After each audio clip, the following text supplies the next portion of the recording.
Hello Mad Nation, Gibs here for another exciting edition. It is not your den, it is not my den, but it is the Mad Den, aka the Laser Show, the internet's most passionate show about John Madden, NFL 12 football, kicking off the Bang Show 216. I meant to write this down here. Check us out, MaddenTips.com. We're doing the Philly Eagles offensive playbook breakdown today. And what we're going to talk about today, 5 sets for success, the 5 simple ways for you to get better. That's what we're talking about throughout the week of the show. So let's jump into the formation we're talking about. It's going to be the Singleback ace pair twins. That's the formation that we're going to focus on today. What we like about it, mainly for our Monday breakdown, is the power run formation. This is a formation we like to use. We always know we can check down to the goal line formation. Any playbook, you can always check down a goal line, and I'm going to show you a killer combo today out of the goal line. So no matter what playbook you had, you can use that because all the goal lines are the same. But today we're going to really talk about the ace pair twins. I think it's got the ability to be a pretty nice run formation for the Eagles playbook.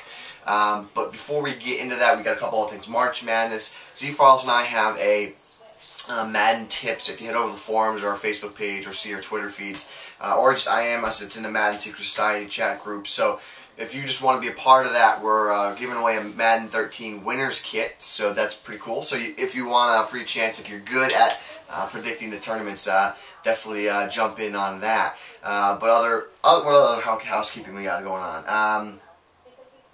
I think that's only housekeeping, really. Housekeeping issues we got. So we can jump right into what we're doing here with the Singleback ace pair twins from the Philadelphia playbook. And I still don't have my Zoom because Z-Files still has it. So that'll have to do. But that's our zoom. Zoom. So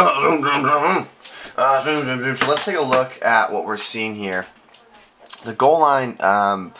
The goal line set I want to talk about was the following. So, what I like about this is if you really want just a pound out style run game. I mean, maybe if you have a team that has a lot of good tight ends. Not every team has 3 tight ends that they could use in this situation. But what I think is pretty cool is if you wanted to do the following, you would say, okay, we're going to put 2 extra offensive linemen in the game, like so, and then maybe put Brent Selleck off the fullback in the backfield blocking for us, and then we use what we call the wide receiver wing package. So now I'm going to get Deshaun Jackson on the field.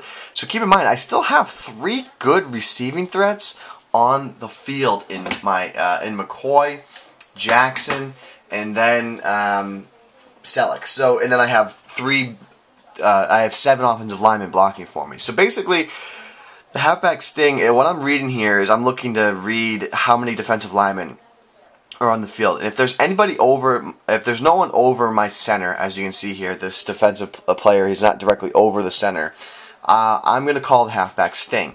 And the reason I want to do that is because I'm going to get a push-up field, I'm going to get a double team from my offensive line, and if I read it's only a 3-down lineman, we'll hopefully get one of those, then I would check down to the power O. So let's go back again. So what I consume here is I'm going to get my center and guard are going to double team the D tackle right in front of them there, and then they'll break off. So it's actually the center didn't double team there. He broke up field, but I was expecting a double team. He should actually be double teaming there. So he chips him a little bit, and then you get to cut up field. So let's see again. Snap, go. And you just feel confident because you don't have to really necessarily worry about too many block shots. So there's that double team that I was talking about. So when you get that double team, you know you're not going to get a block shot. So you kind of follow that block. So here's the double team there on that blocker. There's a double team there on that guy. And then, so he broke up field. The center broke up field to get to linebacker. So then what I would do here is I just read the gap. Where can I go? Where can I fill? And I'm going to cut right behind my guard here. And then the guard's going to move up field and try to get to the next level. So that's how you read that. If you see that, you just check down. So you put the sting as an audible, or you can come out in it. It's really up to you. Let's show you what this would look like. So if it was a 3-down line, you can always get the push that you want. I probably should have picked something that has linebackers, not quarter defense. But let me show you the stingage, halfback stingage. little cover tray. So you don't get the double team, so it's a little less consistent style of what you're doing. So say if you were running the ball here, you're not going to get the double team. You're going to get one-on-one matchups, and that can be a problem. Block sheds or guys shooting gaps. So that's when the halfback sting can become a problem. So when you see a situation like this, what you want to think immediately is the halfback power up, because they have one-on-one matchups. And that all is dictated through the center there. So now what we want to do, the halfback power O, we kick out our blocker and our fullback, and now we get two lead blockers over to the right for us. So as you can see, we get those matchups, and then we just follow those two guys off the edge there. We get Selleck and then the pulling guard to be my best friend in the run game. So here it is again, pulling. Got to do a better job there of finding the open hole. But that's how you run that little goal line. And you could do that from any playbook in the game, guys. So in theory, any playbook in the game has a good running attack. But let's talk about the run formation I wanted to use. It's not your typical run formation, I guess you could say, but it's very effective. And what I want to come out in is the halfback draw. That's the play that I would come out in. It's a 4-wide set, so you can expect to see a lot of dime, a lot of nickel packages. But basically, the way this power run set is going to work is the following. You're going to read the number of guys that are in the box. So in this scenario, you can see that there's only one linebacker directly in the middle of the field. That means there's 4 defensive linemen, 2 deep safeties, and I have 5 offensive linemen. So what does that mean? That means I have 5 offensive linemen to the 5 defenders in the box. That means a hat and a hat.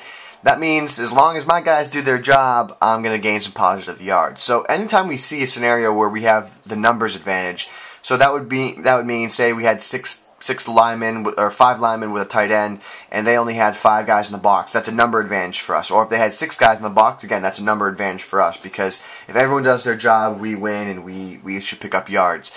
That's not always the case, because people don't always do their job, so that's the problem there. But so in this scenario, we see there's 5 guys. We're going to move upfield. Everyone does their job, and look at the big gain that you get, especially on the halfback draw. Now you can use the halfback dive. Now keep in mind the dive is going to be used because your opponent's going to get smart, and they should start trying to shoot the gap. And if they do shoot the gap, you could be in trouble. So that's when you want to call the halfback dive, just to keep them honest, because it's a little bit quicker. The dive, they could really shoot in and pick you up in the backfield, and that could be a problem. So that's how you're going to read this. I mean, very, very simple. Now, unfortunately, this formation does not have an outside run. But what you can use for an outside run would be the halfback slip screen. So let's say you saw something like this. Same formation or whatever, but you saw something like this. So you might be thinking, okay, well, let me actually set that up. Let me actually do that.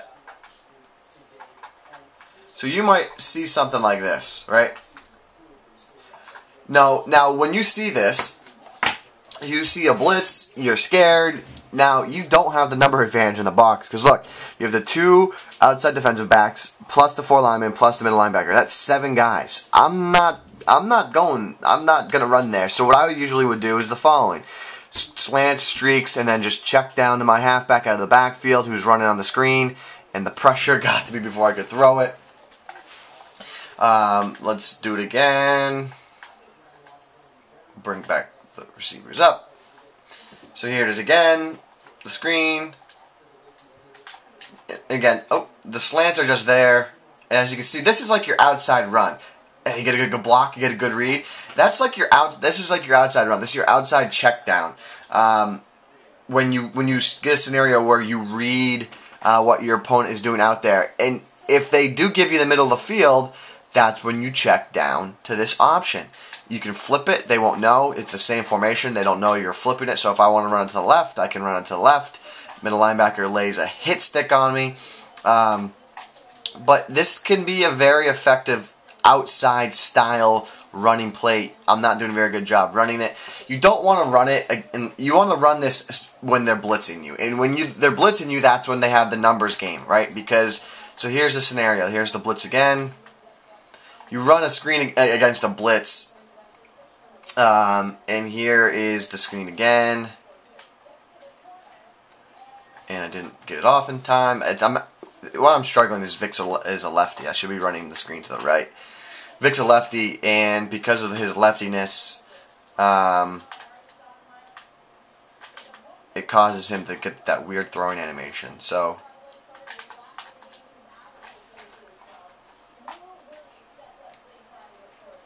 that's what we're looking for.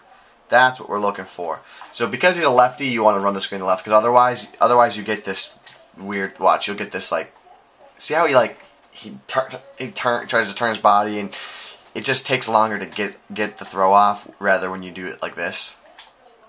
See how that's just like a quick throw? But that's another key point that I want to show right there. Because it wasn't a blitz, watch the DN. The DN reads the screen. If the DN has high awareness, play recognition, and it's not a blitz, he will do this. He will drop off to the screen, and you're going to be so frustrated. So you really want to use the screen as an outside run when you expect them to be blitzing the house on you, and that's when you attack them with the screen. But guys, that was show 216, breaking down the Philadelphia Eagles. This is not your den, it's not my den, but getting back into the swing of things. Had a little couple weeks hiatus there. We were just doing some work on the new guide, getting prepped for that, attending some community days for Madden, NCAA, all that good stuff. But we're back better than ever, and we're getting ready to do this, getting excited for the upcoming year, getting excited for March Madness.